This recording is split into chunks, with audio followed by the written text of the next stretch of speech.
How North Korea's hacker army stole $3 billion in crypto, funding nuclear program.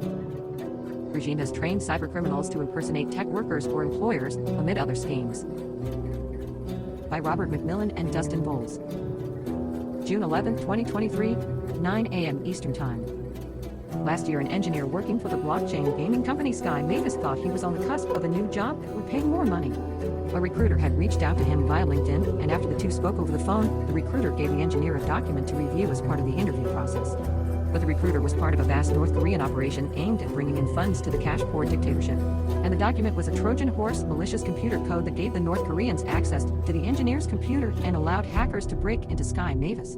Ultimately, they stole more than $600 million, mostly from players of Sky Mavis's digital pets game, Axie Infinity. It was the country's biggest haul in 5 years of digital heists that have netted more than $3 billion for the North Koreans, according to the blockchain analytics firm Chainalysis. That money is being used to fund about 50% of North Korea's ballistic missile program, U.S. officials say, which has been developed in tandem with its nuclear weapons.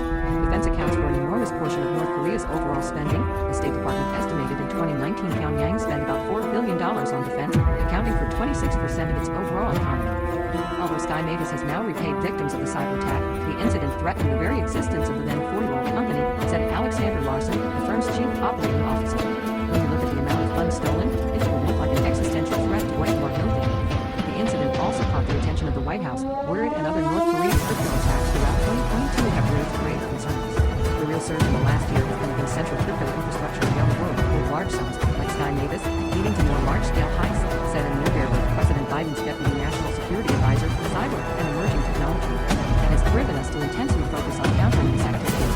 North Korea's digital schemes began hitting their first big crypto attacks around 2018. Since then, North Korea's missile launch attempts and successes have mushroomed with more than 42 successes observed in 2022, according to data tracked by the James Martin Center for Non-Proliferation Studies.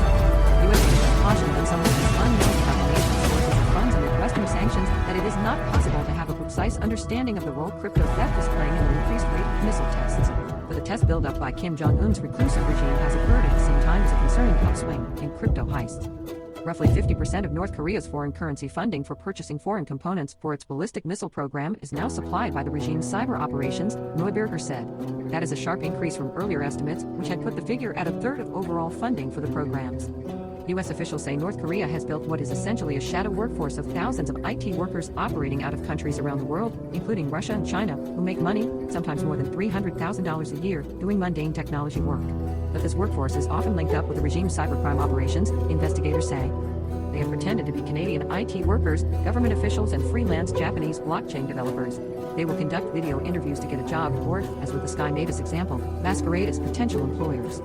They get hired by crypto companies. They will hire Western Front people, essentially actors, who sit their job interviews to obscure the fact that North Koreans are the ones actually being hired.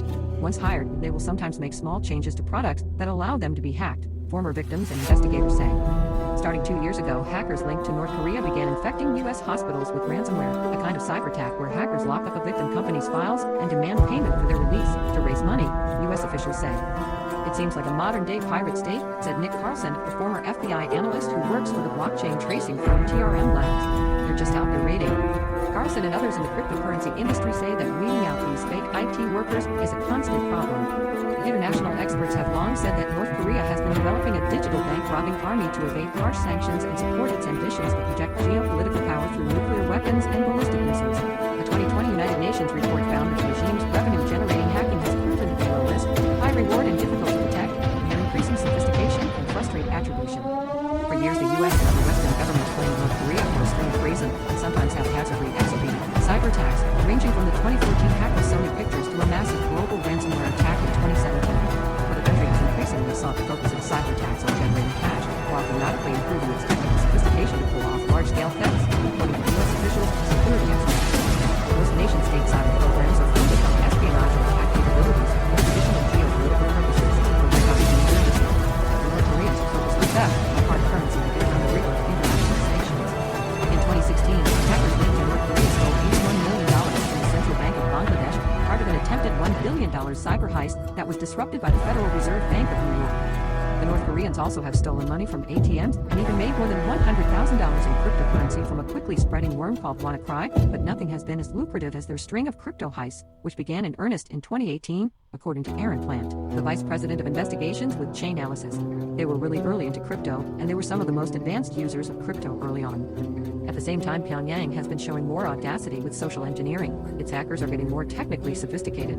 The scale of North Korea's cybercrime over the past year has impressed U.S. officials and researchers, and some said they have seen the country's hackers pull off elaborate maneuvers that haven't been observed anywhere else. In one notable attack earlier this year, hackers linked to North Korea pulled off what security researchers said was a first-of-its-kind cascading supply chain attack. They broke into software makers one at a time and corrupted their products to gain access to the computer systems of their customers. To orchestrate the attack, they first compromised a maker of online trading software called Trading Technologies. A corrupted version of that company's product was subsequently downloaded by an employee of 3CX, itself a software development company, and then used the access to 3CX systems to corrupt the firm's software. From there, the North Koreans attempted to break into 3CX customers, including cryptocurrency exchanges, according to investigators. Trading Technologies says it has hired a forensics firm to investigate the incident, but that it decommissioned the software in question in April 2020, about 2 years before 3CX was compromised. 3CX says it has enhanced its security measures since the hack. The company doesn't know how many customers were ultimately affected with suspects, and it is a small number because it was caught quickly, said Chief Executive Nick Gilliam. It's an arms race with these hackers, Sky Matus' Larson said. Write to Robert McMillan at robert.mcmillan@WSJ